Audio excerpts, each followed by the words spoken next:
Ma'am, आमच्या चॅनलवर आपला स्वागत अभिनंदन आहे. आणि सर्वप्रथम आपले शाळेचं नाव सांगा आणि आपण किती वर्षापासून हे शाळेत कार्यरत आहे त्याच्याबद्दल पूर्ण माहिती द्या. नमस्कार, मी श्रीमती मोतीयळे अनुपमा देवीदासराव. 2 वर्षापूर्वी मी प्रमोशनने मुख्याध्यापक पदी या जिल्हा परिषद उच्च प्राथमिक शाळा खिरडी येथे रुजू झाले. 2 वर्ष मला कंप्लीट झाले. आता 16 जून 2023 रोजी मी या शाळेमध्ये आले. मॅम, आपल्या शाळेत पहिलीचं कितीपर्यंत शाळा आहे? वर्ग किती आहे? माझ्या शाळेमध्ये वर्ग 1ली ते 7वी भरतात आणि विद्यार्थी संख्या आहे सध्या 122. मॅम, मुला मुली दोघींचं आहे का फक्त मुलींचं शाळा आहे? मुला मुलींची शाळा आहे.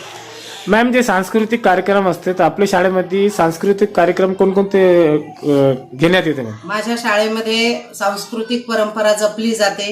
भारतीय संस्कृती, थोर नेत्यांच्या जयंती पुण्यतिथी साजरी केली जाते. आज आहे 26 जून, तर आज रोजी राजर्षी शाहू महाराज जयंती. जे लोकनेते होते, गोरगरिबांचे नेते होते, ज्यांनी विद्यार्थ्यांसाठी शाळा ओपन केलेल्या होत्या, शिष्यवृत्ती त्यांना दिली जात होती, अशा राजांची जयंती माझ्या शाळेमध्ये आज मोठ्या उत्साहात साजरी करण्यात आली.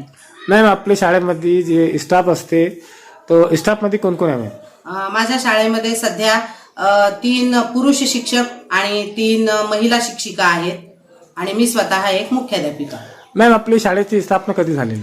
माझ्या शाळेला आता 75 वर्ष कंप्लीट झाले. 1949 रोजी माझ्या शाळेची स्थापना झालेली आहे.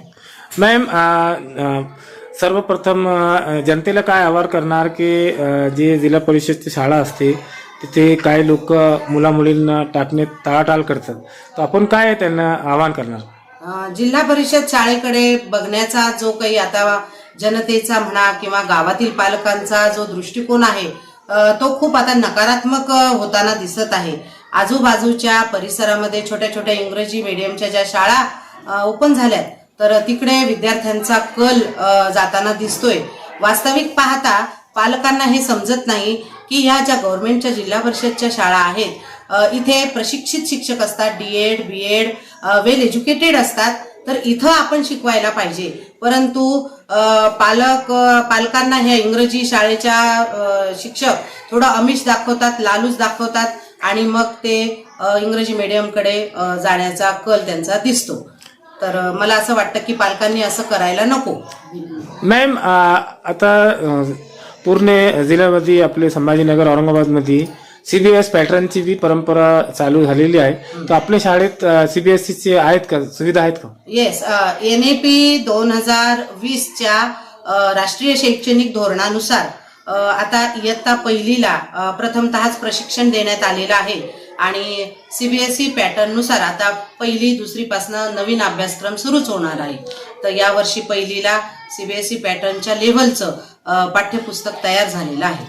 मॅम, परवा दिवशी तहसीलदार साहेब आले होते, त्यांच्या हस्ते विद्यार्थ्यांना जे ड्रेस वगैरे वाटप केलेले कधी आले होते? आणि 16 जून 2025 रोजी शासनाच्या जिल्हा परिषद छत्रपती संभाजीनगरच्या शिक्षण विभागाने अशा क्लास 2 क्लास 1 अधिकाऱ्यांना तशा सूचना दिल्या होत्या की जिल्हा परिषदच्या शाळेत जाऊन आपण ओपनिंग डे साजरा करावा आणि नवागत जे 1लीला विद्यार्थी येणार आहेत त्यांचं स्वागत आपण स्वतः करावं, जेणेकरून गावामध्ये एक चांगला संदेश पोहोचला जाईल. आणि त्या दिवशी त्यांच्या हस्ते विद्यार्थ्यांना मोफत पाठ्यपुस्तकं, मोफत गणवेश, मोफत बूट, सॉक्स इत्यादी आम्ही वाटप केलं आणि त्यांच्या हस्ते वृक्षारोपणही केलं. पे आपका स्वागत है. और ये जिला परिषद प्राथमिक शाला खिरडी केंद्र खुलदाबाद, यहाँ पर कितने सालों से कार्यरत है, आप उस बारे में बताइए. नमस्कार, मैं चिलवार RC 1992 से मैं कार्यरत हूँ और यहाँ पर मैं 2018 में आई हूँ. और इस वर्ष से मुझे 5वीं, 6ठी, 7वीं की कक्षा दी गई है पढ़ाने के लिए.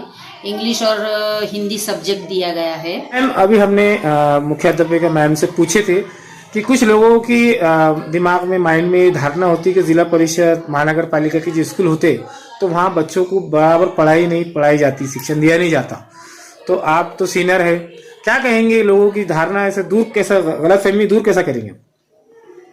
सबसे बड़ी बात यह है कि आज के वक्त में इंग्लिश स्कूल बहुत सारे ओपन हो गए हैं, तो माँ बाप ज़्यादातर इंग्लिश स्कूल में डालने की कोशिश कर रहे हैं, लेकिन उन्हें ये नहीं पता कि स्कूल में इंग्लिश सिखाने के बाद घर पर आकर उसका प्रैक्टिस होना बहुत ज़रूरी है, जो कि नहीं होता है। इंग्लिश स्कूलों में सिर्फ पढ़ाई कराते हैं और भूकंप पट्टी कराते हैं, उससे उनका सर्वांगीण विकास नहीं हो पाता है। अपनी जो बोली भाषा होती है मराठी, उस बोली भाषा में उनका बेस अगर अच्छा होगा तभी वो आगे जाकर हर चीज को फेस करने के लायक बन सकते हैं, और वो हमारे जेडपी स्कूल में हम पूरी तरह से करने की कोशिश करते हैं। मैम, आपने बताया कि आगे बच्चे जो है आगे जाके फेस नहीं करते, जैसा आगे जाके डीएड करना है, बीएड करना है, या पुलिस ऑफिसर बनना है, या कलेक्टर कमिश्नर बनना है, तो वहां पर सबसे बड़ा मुद्दा पढ़ाई का आ जाता है, और वहाँ मराठी भाषा का जो होता है, तो वहां पर जाकर विद्यार्थी जो है मराठी भाषा में एक्सपर्ट नहीं होता, तो थोड़ी परेशानी होती है उसको, क्या कहेंगे? मराठी बेस होने के बाद थोड़ी परेशानी इंग्लिश में होती है, लेकिन 11th-12th में जाने के बाद वहां पर अगर इंग्लिश मीडियम में गए तो वहां से बेस पक्का होना शुरू हो जाता है। और इंग्लिश ही प्रॉपर होना चाहिए ऐसी जबरदस्ती नहीं है, वो मराठी में भी एमपीएससी यूपीएससी, हिंदी में भी एमपीएससी यूपीएससी कर सकते हैं। पिछले हमारे सीओ जो आए थे वो हिंदी मीडियम के सीओ थे, वैसे ही उसी प्रकार से हिंदी, मराठी और इंग्लिश तीनों में भी मिलकर वो अगर कोशिश करे तो हर चीज पर मात कर सकते हैं। जैसे मैंने अभी कहा, हिंदी, मराठी, इंग्लिश में यूपीएससी एमपीएससी परीक्षा देकर आगे जा सकते हैं। उसी तरह से मराठी मीडियम में पढ़ने वाले हो या उर्दू मीडियम में पढ़ने वाले बच्चे हो, वो भी एमपीएससी यूपीएससी करके आगे बढ़ सकते हैं।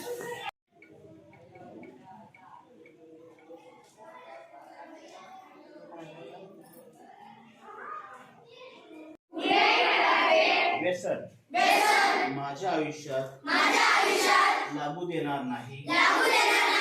मी आजीवन निर्व्यसनी राहील. मी भारताचा नागरिक म्हणून भारतातील प्रत्येक व्यक्ती निर्व्यसनी राहण्यासाठी मी प्रयत्नशील राहील. मी व्यसनमुक्तीसाठी डिजिटल एजुकेशन देते स्कूल में, मतलब क्लास में जाके अपन टीचर को पूछ सकते हैं ना फिर के नहीं disturb.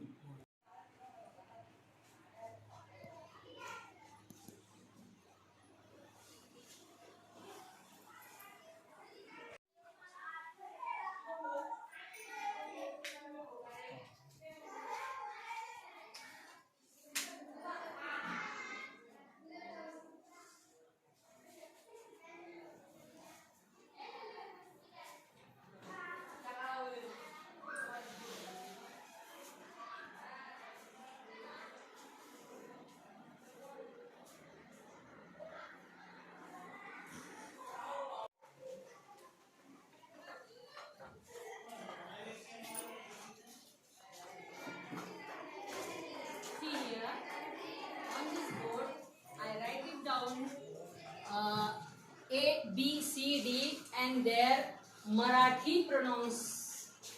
What is the proper pronouns of A, B, C, D in Marathi? That is called phonic. Now see, all of you stand up and we sing this song on phonics. Now say, sound of A, sound of A, sound of B, sound of B, sound of C, sound of D, sound of E, sound of F,